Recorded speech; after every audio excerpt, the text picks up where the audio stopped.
नमस्कार दोस्तों, वैदिक मंथन चैनल में आपका स्वागत।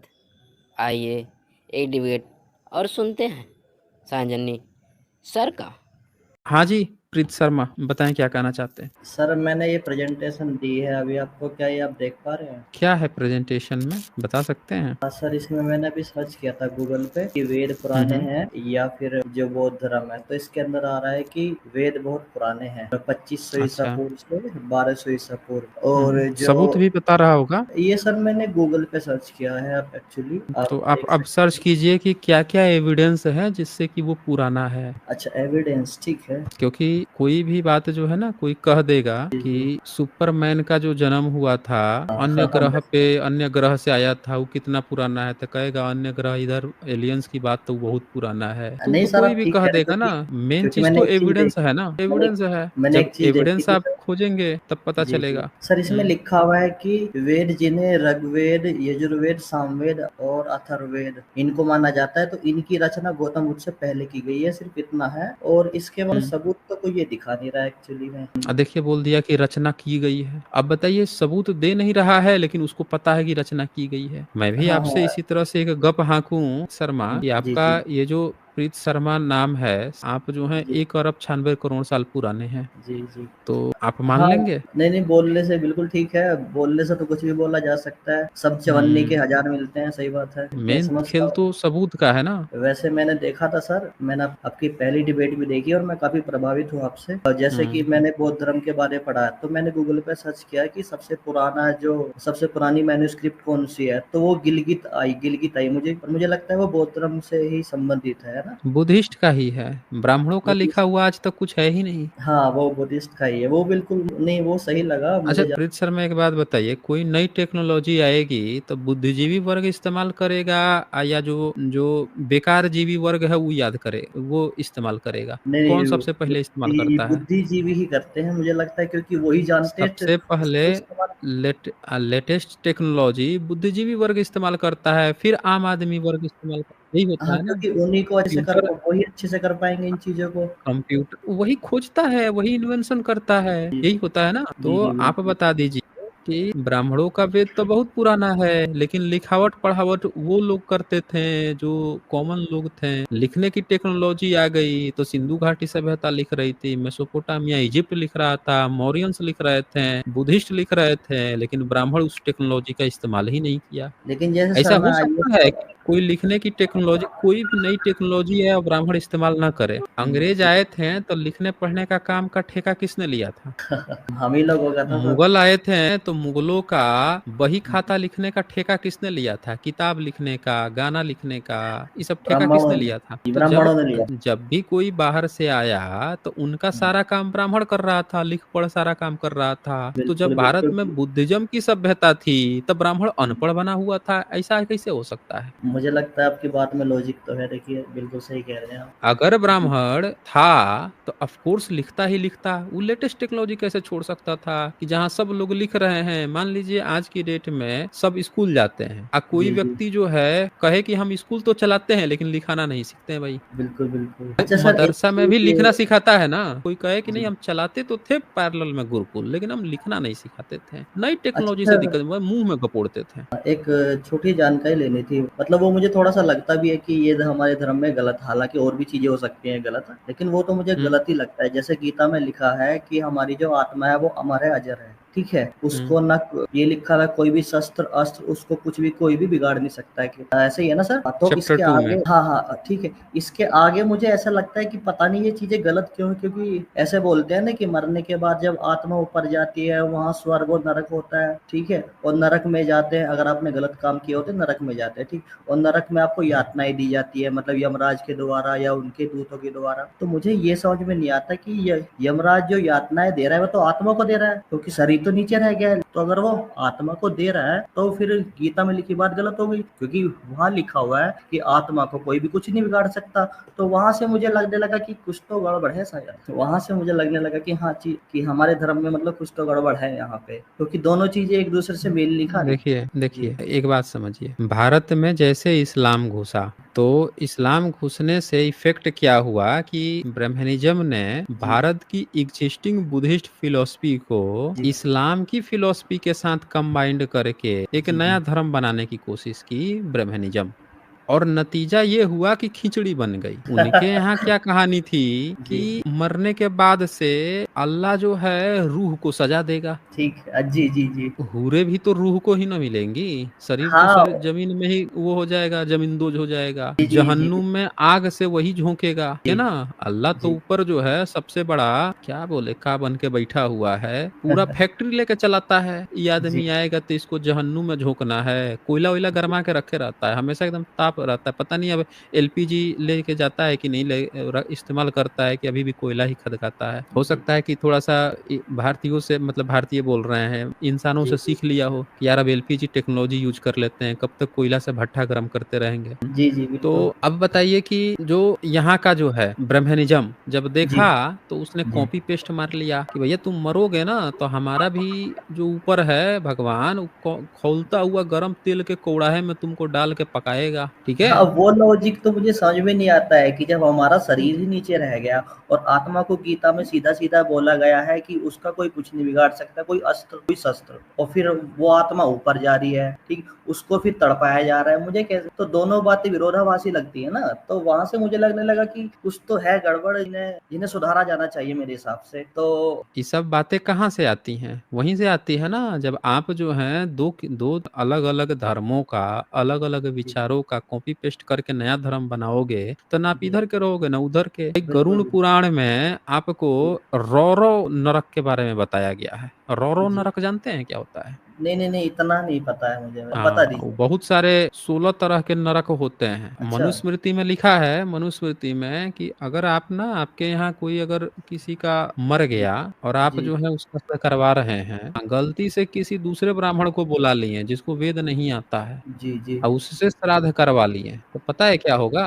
आप जी, मरेंगे ना तो जी। ब्राह्मण को तो कुछ नहीं होगा, लेकिन आपके मुंह में लोहा गर्म करके यमराज जो है ना पूरा ठूस देगा मुंह में धर के। जितना लेकिन खाना सर खिलाए होंगे दूसरे ब्राह्मण को या दूसरे किसी से श्राद्ध करवाए होंगे, उतना लोहा जी, गर्म करके आपके मुंह में धर धर के ठूसेगा। मार वो जो हथौड़ी होता है ना, हथौड़ी से मार मार के ठेल देगा पूरा भीतर आपके। लेकिन पॉसिबल तो टेक्निकली ये भी नहीं रहा ना, जो मैंने आपको जो चीज़ें बताई लगता तो वही पॉसिबल तो नहीं। बोल रहे हैं कि मनुस्मृति तभी लिखी गई है जब मुस्लिम्स आ गए हैं। बिल्कुल, बिल्कुल। भाई अलबरूनी जब आया था तो भागवत गीता जो है एक जी, ऐसे रूप में था जो बुद्धिस्ट के रूप में था। जी सर। गीता कोई किताब के नाम नहीं होता। आपको जान जी, के हैरानी होगी कि जैसे सनातन कोई धर्म का नाम नहीं है, उसी जी। तरह से गीता भी किसी धर्म का नाम नहीं है। जो धम्म पद है उसको गीता कहा जाता था, जो अश्वघोष अच्छा। की बुद्ध चरित है उसको गीता कहा जाता था। गीता का मतलब हुआ गायन, गाना करना, गायन करना, जी, जी, गाना जी, गाना। अब जी। बताइए कि आप कोई चीज गा रहे हैं तो कहा जाएगा कि ये गीता,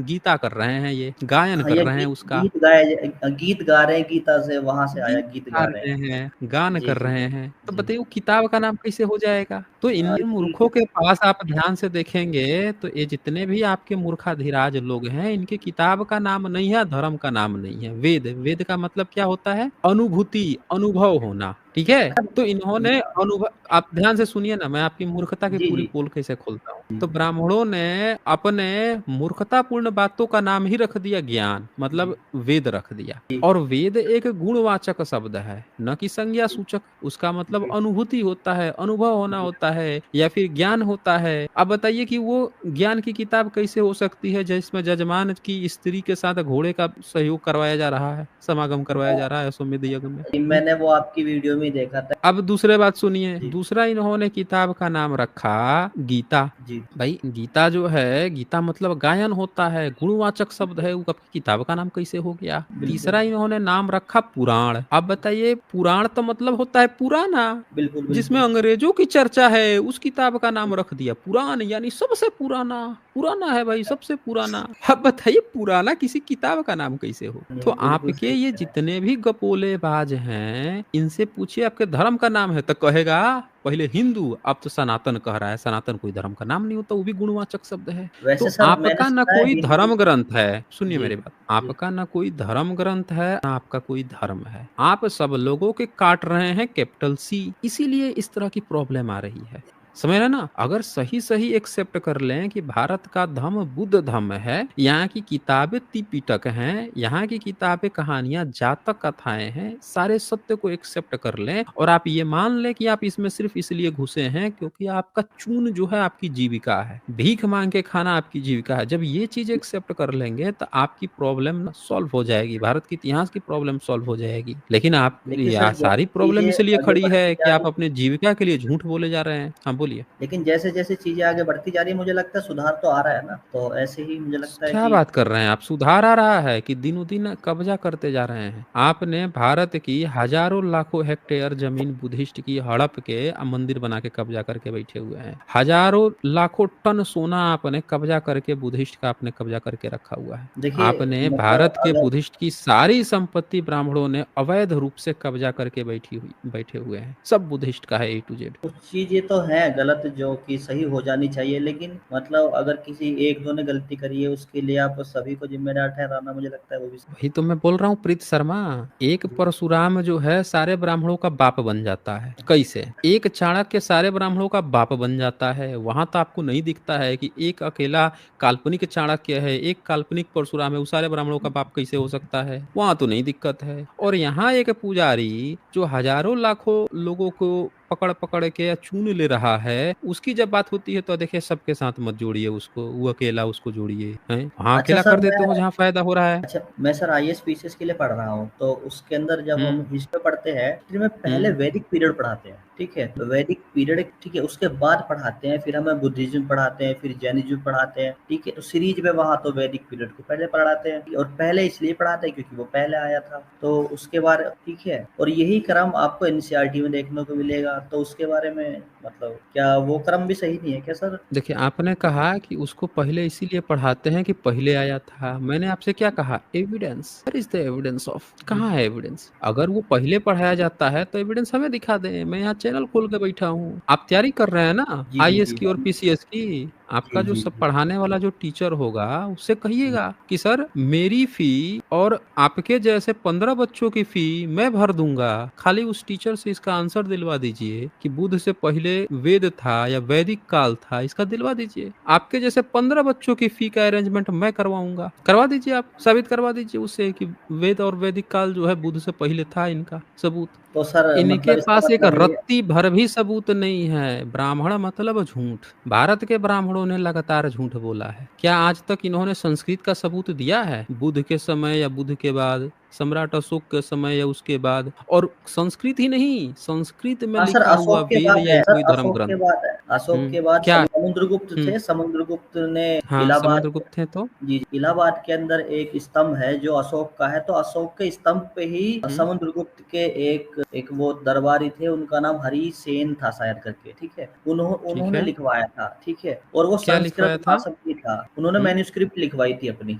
तो वहाँ जो ठीक है। लिखवाया गया है वो संस्कृत भाषा में है। इस और संस्कृत भाषा से आप समझे नहीं मेरी बात को। संस्कृत बुद्ध का स्वचरित वो पढ़े हैं, बुद्ध चरित पढ़े हैं? नहीं नहीं ये नहीं पढ़ा सर। बुद्ध चरित भी तो संस्कृत में है, सौंदर्य नंद भी तो है, त्रिपिटक भी तो पहले पाली में लिखा गया फिर संस्कृत में लिखा गया, जी धम्मपद भी जी पहले पाली में लिखा गया बाद में संस्कृत में लिखा गया। बुद्धिस्ट की तो सारी किताबें ही संस्कृत में ट्रांसलेट की गई हैं। जी। तो ये आप कैसे कहेंगे कि संस्कृत अगर कहीं पे लिखा हुआ मिल रहा है वह ब्राह्मणों का ही है? ब्राह्मण की लिखी हुई कोई चीज बताइए ना जो संस्कृत में लिखी हुई मिली। ये अश्वघोष की ईसा की जी पहली दूसरी सदी की किताब है बुद्ध चरित। जी उसका प्रमाण दूसरी तीसरी सदी में चाइना में मिल जाता है क्योंकि चाइनीज लोग जी आए थे तो ले गए थे। 7वीं सदी में इत्सिंग भी उसका जिक्र करता है कि पूरे भारत के लोग जो है उसका गायन करते हैं, गान जी करते हैं। बिल्कुल सौंदर्य नंदन भी है अश्वघोष की ही लिखी, वो भी संस्कृत में है। तो बिल्कुल आपको ये तो सबूत देना पड़ेगा ना कि संस्कृत मिलने का मतलब ब्राह्मण का होना नहीं साबित होता। भी ठीक कह रहे हैं क्या कोई आप? भी लेटेस्ट टेक्नोलॉजी बताइए, बुद्धिस्ट जो है इतनी बड़ी जी बड़ी किताबें लिख रहा है। आपको पता है फाहियान 1200 किताब ले गया था, 900 से 1200, सर 600 मैंने से उसके 900 बारे में सुना किताब, है, 600 से 900 किताब ह्वेनसोंग भारत से लेके गया था। और कुछ सोचिए किताबें वो पानी में आप, डूब गई थी, खराब हो गई थी, मैंने हाँ आप आप ये सोचिए कि ब्राह्मणों के वेद 4 ही हैं, जी। ठीक है? लेकिन सर पुराण उपनिषद उपनिषद भी पुराण भी है, ये पुराण सारी जो चीजें भी है। है पुराण 18 हैं, जी, उपनिषद इनके कितने हैं? 13 उपनिषद पुराने वाले हैं, तो है ही कितना, एकदम पतला पतला तो है, ज्यादा मोटा थोड़े है, एकदम पतला सा है, जी, जी, उसमें ज्यादा जी, श्लोक थोड़े ही हैं। तो जी। आपके तो सारी किताबें मिला दिया जाए तो 100 नहीं पहुंचती हैं। आ सोचिए वो बुद्धिस्ट की 1200 किताब, 900 किताब ढो के 2 केवल यात्री लेके जा रहे हैं। 9 मंजिला बुद्धिस्ट की इमारत थी नालंदा में,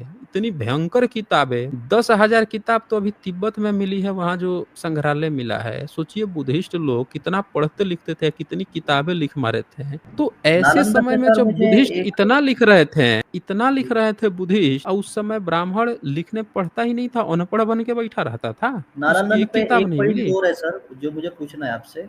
ये आप किसी से ही पूछ लेना, या कोई भी एनसीईआरटी की आप किताब देख सकते हैं, या आईएएस हम्म के लिए अगर कोई तैयारी कर रहे हैं उनसे ही पूछ सकते हैं। मतलब हमें ये पढ़ाया जाता है कि नालंदा जो विश्वविद्यालय था उसको बख्तियार खिलजी ने तोड़ा था, और लेकिन आपका क्लेम जो कि मैंने आपकी वीडियो में देखा, वहां पे वो बताते हैं, वहां पे आप बताते हैं, ठीक है, तो आप बोलते हैं कि वो ब्राह्मणों ने तोड़ा था। तो मतलब वहां भी थोड़ा सा मुझे लगता है कि थोड़ा कंफ्यूजन है। देखिए, नालंदा को जी। बख्तियार खिलजी से कुछ लेना देना ही नहीं है। लेकिन हमें तो सर यही पढ़ा रहे हैं, और मुझे लगता है मैंने आपसे क्या कहा कि ब्राह्मण जहां भी लिखेगा कचरा लिखेगा, झूठा लिखेगा, बेवकूफ बनाएगा। ब्राह्मण की किसी भी बात पे कभी गलती से भी बिलीव न करें, ब्राह्मण झूठा होता है, हमेशा झूठ बोलता है, झूठ ही उसकी जिंदगी है, झूठ के अलावा वो कुछ नहीं करता है। किताब में भी लिखेगा, झूठी बात बोलेगा। आप बोल रहे थे ना समुद्रगुप्त का, एक जी, समुद्रगुप्त का मैं आपको दिखाता हूँ, ये देखिए, ये गुप्ता पीरियड का श्री कुमार गुप्त का है, ये जी। दिख रहा है महाराज श्री कुमार गुप्त, जी बिल्कुल दिख रहा है। लिखा है ना धम्म लिपि जी, में। जी, जी। महाराज अश्री नहीं सीरी लिखा हुआ है। सीरी, ये जी, जी, भले आप बिल्कुल।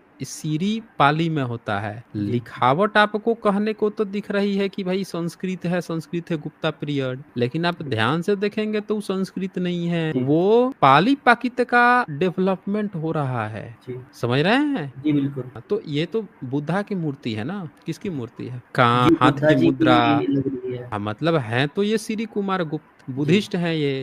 तो यहाँ से आपको क्या लगता है कि ये संस्कृत इसका प्रचार कर रहे थे? अब दूसरी चीज दिखाता हूँ आपको। आप एक दूसरी बात क्या कर रहे थे नालंदा विश्वविद्यालय की ना, तो जब भारत से जला दिया गया, बुद्धिज्म जी, खत्म किया गया, तो भिक्खु लोग कहाँ चले गए थे जो बचे खुचे लोग थे? इसका तो सर जानकारी नहीं है मुझे। नेपाल होते हुए तिब्बत चले गए थे। जी, तिब्बत से लोगों का आना जाना था। 15वीं सदी में भी भारत से लोग पत्राचार होते थे। तो तिब्बत के 15वीं 16वीं सदी के एक लामा थे तारानाथ। जी। उन्होंने अच्छी तरह से जो जो लोग भिक्षु लोग आए थे उनको बता रखा था कि भारत में किसने जलाया है। ये ही लास्ट वाला जो स्पॉन्टेनियस। पैराग्राफ है, ही परफॉर्म्ड ए जी। सेक्रीफाइस, पढ़िए तो। He performed a sacrifice and scattered the charm ashes all around. This hmm immediately resulted in a miraculously produced fire. It consumed all the 84 temples, the center of Buddha's doctrine. The अब fire ये जो started burning. जलाया है, जी। हाँ पढ़ लीजिए पढ़ लीजिए। Okay, लिखा है the fire start burning scripture work that were kept in the, क्या लिखा है, Dharma Giriraj of Shri Nalanda particular in the big temple Ratna Sagana, ठीक है। लेकिन सर इसमें भी तो कहीं नहीं लिखा हुआ है ना कि ये देखिए आगे पढ़िए। in which were preserved all the Mahayan Pitak at the same time from the were kept the upper floor to the 9-story Ratnori temple came a water existing in the fire the work which the water reached remained urban. He said this urban work examined the later one found to be work by Istanbul. According to the others, these were work only to the Guyan Sajja. In this case, work belong to the case of, and there is a no difference of opinion of the Guya Samaj being included this. Many temple in the place were also burnt.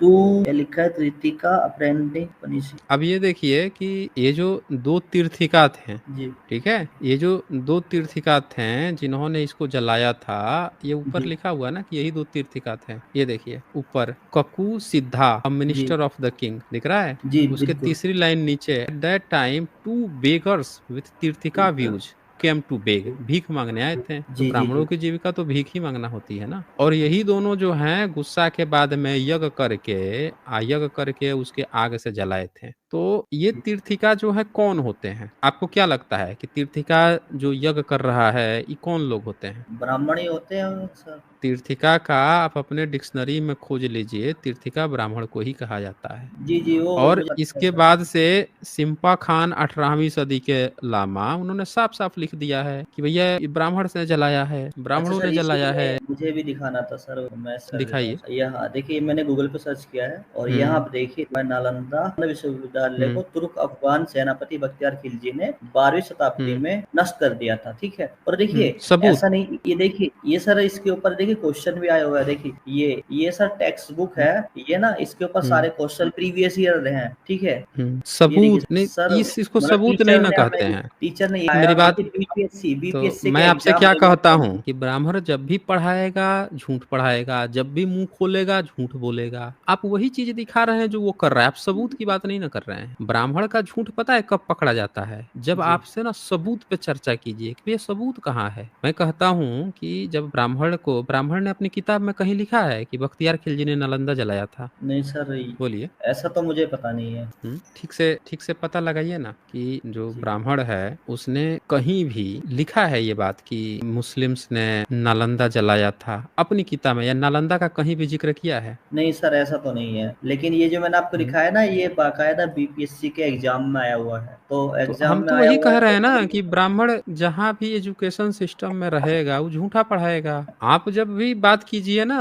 तो इस पे मत बात कीजिए कि वो क्या कह रहा है, आप इस पे बात कीजिए कि ब्राह्मण जो है वो सबूत क्या दिखा रहा है। जब सबूत पे आप चर्चा करेंगे तब आप उसका चोरी पकड़ेंगे। सबूत पे अगर आप नहीं चर्चा कर रहे हैं तो फिर आप समझिए कि नहीं पकड़ पाएंगे उसका। अब मैं आपको एक और चीज दिखाता हूँ। जी जी। 1206 में या 8 में बख्तियार खिलजी मर गया था। 1208 ठीक में? है, हाँ। तो फिर तो ठीक पॉसिबल है, हो सकता है सर, क्योंकि वहाँ 1200 ईस्वी लिखा हुआ है। धर्मा स्वामी कहता है कि 1234 में नालंदा से पढ़ के गया था। 1234 में? हाँ। तो सर ये तो तभी और पॉसिबल हो सकता है कि जब तक अगर वो टूटी ना हो, वो खराब ना हुई हो। 1276 में योगेश्वर ब्राह्मण मुस्लिम्स की ग्यासुद्दीन बलवन, जो कि खिलजी के बाद का तीसरी चौथी पीढ़ी है, उसको तो विष्णु सर बता रहा है, विष्णु की जैसी तारीफ कर रहा है। ये मैं देख सकता हूँ आप कब? आपका? हाँ, देख लीजिए, ये देखिए ऊपर पढ़िए तो क्या लिखा है। एक मिनट में स्क्रीन बड़ी कर देता हूँ। हम्म, पालमबोली बौली इंस्क्रिप्शन इंस्क्रिप्ट बाय तो राजेंद्र ये राजेंद्र लाला मित्र। ये देखिए कब है। श्री तो सली गणपति और शिवा शिवा में हो हु गया। क्रिएटेड अब चलिए, अब इसका ना ये पढ़िए, 12 नंबर पढ़िए। the earth being now supported by this sovereign Sesa, altogether forsaking his duty of supporting the weight of the globe, has betaken himself to the great bed to Vishnu, the ocean, and the Vishnu himself, taking Lakshmi on his breast, relinquishing all the thought of protection, sleep in the peace on the ocean of milk. 1276 में, 1206 में खिलजी मर गया। खिलजी जी की तीसरी पीढ़ी की औलाद को आपका ब्राह्मण देखिए कैसे तारीफ कर रहा है कि ग्यासुद्दीन बलवन के राजकाज में विष्णु जो है अपनी पत्नी लक्ष्मी के साथ छाती पर सुला के शेषनाग से एकदम मस्त हैं, और जी वो जी शेषनाग जो है उस पर सो के विष्णु जी और उनकी पत्नी मस्त हैं कि ऐसा जी। राजा आ गया है जो अब सब चीज संभाल सकता है, हमको कुछ चिंता करने की जरूरत नहीं है। और वो शेषनाग के ऊपर दूध के पृथ्वी को समुद्र में धारण हो किए रहे हुए हैं, हैं आराम से लिखा हुआ है। आराम से, दूध के, हाँ, दूध के मिल्क ओशन में। अब जी बताइए कि अगर वो बख्तियार खिलजी ने अगर जलाया था जी। तो ब्राह्मणों ने बख्तियार खिलजी के बारे में क्यों नहीं लिखा कि उसने जलाया? उल्टे ये उसकी तीसरी पीढ़ी की चटुकारिता काहे कर रहा है, और भारतीय राजाओं को क्यों गाली दे रहा है? 11 नंबर पढ़िए, सारे भारतीय राजाओं को कूट कूट के गाली दे रहा है। When he issued forth on a military expedition, the Gaudas abdicate their glory. The Andhras through fear besought the shelter of the Kerala's forsake pleasure. The Karnatas hide themselves in defiles. The Maharashtra gave up their place. The Gujarats resigned their vigor, and the Latas dwarfed themselves into Kiratas. Kiratas क्या है sir ये? तो थोड़ा सा किरात बता बन दीजिए। गए, किरात जी। बन गए, मतलब डरपोक बन गए, इस तरह के बताने की कोशिश अच्छा कर अच्छा रहा है अच्छा। वो। लेकिन सर इसमें भी तो डेट नहीं है, मतलब जो आप डेट बता रहे थे। क्या बात कर रहे हैं आप? गयासुद्दीन बलवन 1276 की बात है भाई। जी आप इसको पूरा पढ़ेंगे तब तो पता चलेगा ना। आप इसको पूरा ये पढ़िए ना कि सर्च कीजिए तो पालम बाउली इंस्क्रिप्शन कब का है। अगर आपको थोड़ा सा भी डाउट है, आप सर्च कर रहे थे ना, जरा सर्च कीजिए जी, तो पालम। पालम PALM और BAOLI बाउली इंस्क्रिप्शन अच्छा, सर्च कीजिए तो किस सदी का है, जो अभी किस सदी में लिखा गया है और किसने लिखा है 1276 एडी का है सर। बताइए। 1276 AD में कौन से राजा के लिए लिखा गया है, कौन सा राजा है बताइए तो। ग्यासुद्दीन बलवन है। जी, तो ये बलवन के बलवन लिए का, लिखा गया है, बिल्कुल सही है, बलवन के लिए बलवन लिखा के गया लिए। है। तो बताइए खिलजी के पोते जो हैं उनकी चाटुकारिता में ब्राह्मण विष्णु से तुलना कर रहा है, और आप कह रहे हैं कि बख्तियार खिलजी जो है जला दिया। आपको ये पढ़ाया जाता है आपके क्लास में कि अगर बख्तियार ने जला दिया था तो बख्तियार के तो पोते की हम लोग चाटते थे। ऐसे पढ़ाया तो जाता नहीं है कि नहीं पढ़ाया पढ़ाया जाता। जाता है? नहीं सर, नहीं ऐसे तो पढ़ाते नहीं ना, मैं पढ़ाया क्या जाता। कह रहा हूँ, ब्राह्मण कभी भी नहीं बताएगा कि अगर बाबर ने राम मंदिर तोड़वा दिया तब बाबर के पोते की अकबर की हम लोग चाटते थे, दरबार में बैठ के मुजरा गाते थे। कभी पढ़ाया आपको? सर ये उनका काम भी तो हो सकता है ना। किनका काम हो सकता है? मतलब जरा सर्च कीजिए तो रामतनु पांडे उस कौन समय के थे। लोगों का काम हो सकता है जी। गूगल में सर्च कीजिए रामतनु पांडे, रामतनु पांडे। अकबर के दरबार में क्या करते थे। वो आपको क्या चीजें पढ़ाई जा रही हैं और क्या चीजें छोड़ी जा रही हैं वो हमें पता है ना। किस तरह से भारतीय बच्चों को बेवकूफ बना रहे हैं ये लोग इतिहास के नाम पे। मिला कुछ sir, Ramtanu Pandey? Ramtanu Pandey also known as Tansen. बताइए तानसेन अकबर के दरबार में क्या करता था? वो तो वो मतलब गाते थे, आलाप मुजरा करते गाता थे। था, हाँ, मुजरा कह गाता था सकते दरबार में हैं। बैठ के। जी, अब उन्होंने तो बताइए काफी कि अच्छे आपका अच्छे गीत गाए। ब्राह्मण कोई जी विदेशी जो है जिसको आप क्लेम कर रहे हैं कि आके नालंदा जला दिया, जी। तो बताइए कि नालंदा जला देगा, कोई हमारी यूनिवर्सिटी जला देगा और आप जाके उसका मुजरा गाएंगे? बुद्धिस्ट तो मुजरा गाने नहीं गए, बुद्धिस्ट तो मर गए, खप गए, खत्म हो गए, उनकी सभ्यता मिटा दी गई है। ब्राह्मण जो है इतना बढ़िया से दरबार में बैठ के मुजरा गा रहा है, इतनी तारीफ कर रहा है। जो जिस पर आप क्लेम कर रहे हैं, बाबर पे क्लेम किए, खिलजी पे क्लेम किए, उनके पोते पर पोतों की अब बैठ के चाट रहा है, अपने ईश्वरों से तुलना कर रहा है। आपको नहीं लग रहा है कि यहाँ पे ब्राह्मणों ने पूरी एक गद्दार की फौज खड़ी हो गई थी जो विदेशी शायद आक्रमणकारियों से एकदम चाट रहे थे, उनकी तारीफ कर रहे थे, जबकि भारत का देशवासी बुद्धिस्ट लोग मर रहे थे, खप रहे थे, जान की बाजी दे रहे थे इस देश के लिए, इसीलिए वो मर गए, खत्म हो गए, और आप इसीलिए बच गए क्योंकि आप चाटुकारिता में लग गए, आप जो है गद्दारी करती हैं देश के साथ। ये पढ़ाया जाता है इतिहास में। सर ऐसा तो क्यों नहीं पढ़ाएंगे, मतलब। तो मैं अब आपसे देखिए, क्या कह लेकिन रहा हूँ लेकिन कि सर मैं ब्राह्मण ये जो समझना है, चाहता आप जो बोल रहे थे ना, हमको दिखा रहे थे कि वेद पुराना पढ़ा रहा है, हूँ। ये पुराना पढ़ा रहा है, खिलजी ने, बख्तियार ने, हमने कहा कि एविडेंस। तो यहाँ सर गौर कीजिए, तो सर आपको नहीं एनसीईआरटी में दिया जा कोई भी रहा है। फैक्ट, हाँ एनसीईआरटी में बोलिए। कोई भी फैक्ट गलत नहीं होता, लेकिन एनसीईआरटी में पढ़ाया जा रहा है, ठीक है। आप ऑनलाइन किसी टीचर कैसे का आपको पता है कि एनसीईआरटी में फैक्ट गलत नहीं होता है, पढ़ाई गलत नहीं होता है? एनसीईआरटी में सर अगर फैक्ट गलत होगा तो हमारे एग्जाम में नंबर नहीं, कट जाएंगे, कैसे गलत जो हो जाएगा। फैक्ट है फैक्ट थोड़े गलत होगा। हम तो बोल रहे हैं कि जो पढ़ाया जा रहा है वो सारा चीज सही ही पढ़ाया जा रहा है, तो एविडेंस के साथ तो पढ़ाता होगा। तो आप एक जी काम कीजिए, आप आरटीआई लिखिए जो एनसीईआरटी का डायरेक्टर है उस पे, और उससे वेद का क्या क्या एविडेंस मिला है जिससे ये प्रमाणित हो रहा है कि 3500 साल पुराना है, उसका सॉलिड लिखित और जो भी एविडेंस है उसे मंगाइए, ताकि पता तो चले कब वेद लिखा गया, कब आया है, कब भारतीयों ने जाना, कब दुनिया ने जाना, कब किसी दूसरे धर्म वाले ने वेद का नाम सुना, तभी तो पता चलेगा ना कि वेद वेद था। बोले बिना एविडेंस के हम भी कह दें, एक कहानी कह दें कि सिंधु घाटी सभ्यता ना हमारे दादे पुरखों का है, हमारे ही पुरखों का है, हमारे राजा शासन वहां पे करते थे, और उसके बाद से हमारे जितने भी लोग हैं सब लोग यही के हमारे भी है, हमारे ही बाप दादा के थे, पूरा जमीन हमको दे दो। तो आप लेकिन बताओ, सर तो मान लोगे क्या? ऋग्वेद में लिखा हुआ है ऐसा। ऋग्वेद ऋग्वेद सबसे क्या पुराना लिखा है? वेद है, तो ऋग्वेद नहीं, सबसे पुराना वेद है, तो पता कैसे चला आपको कि वो सबसे पुराना वेद है? उस वेद में खुद ही लिखा बोलिए। हुआ है सर, वेदों के अंदर लिखा हुआ है ना, तो वो शायद उसका वेदों कारण के नहीं हो अंदर सकता। लिखा हुआ है कि वो खुद ही पुराना है? क्या बात कर रहे हैं तो आप? कोई किताब लिखी जाएगी तो किताब के अंदर होगा ना कि कितना पुराना है कोई चीज है। वेद सबसे पुराने हैं हमारे हिसाब से, और वेद के अंदर भी ऋग्वेद सबसे पुराना है, तो जो सबसे पुराना है मतलब उसी को लेकर एक चलते हैं। बात बताइए, ऋग्वेद में कौन सा कैलेंडर प्रयोग हुआ है जिस कैलेंडर का प्रयोग करके वो बोल दिया कि भैया हम सबसे पुराने हैं?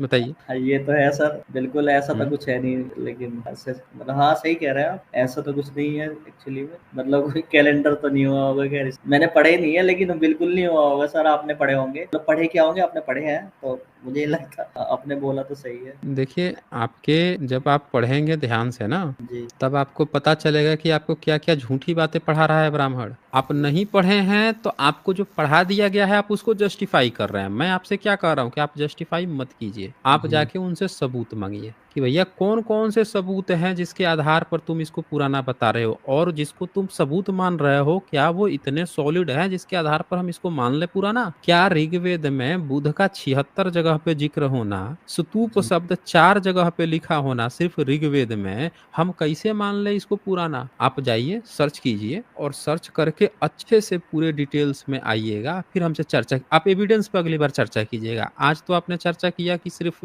क्लेम क्या करते हैं, अगली बार आप ना वो लेकर आइए, सबूत लेकर आइएगा कि कौन कौन से सबूत है जिसके आधार पर, फिर हम सबूत पे चर्चा करेंगे, तब आपको और क्लियर होगा। आज बस इतना ही, फिर मिलेंगे हम अगली डिबेट के साथ अगले वीडियो में। तब तक के लिए नमस्कार।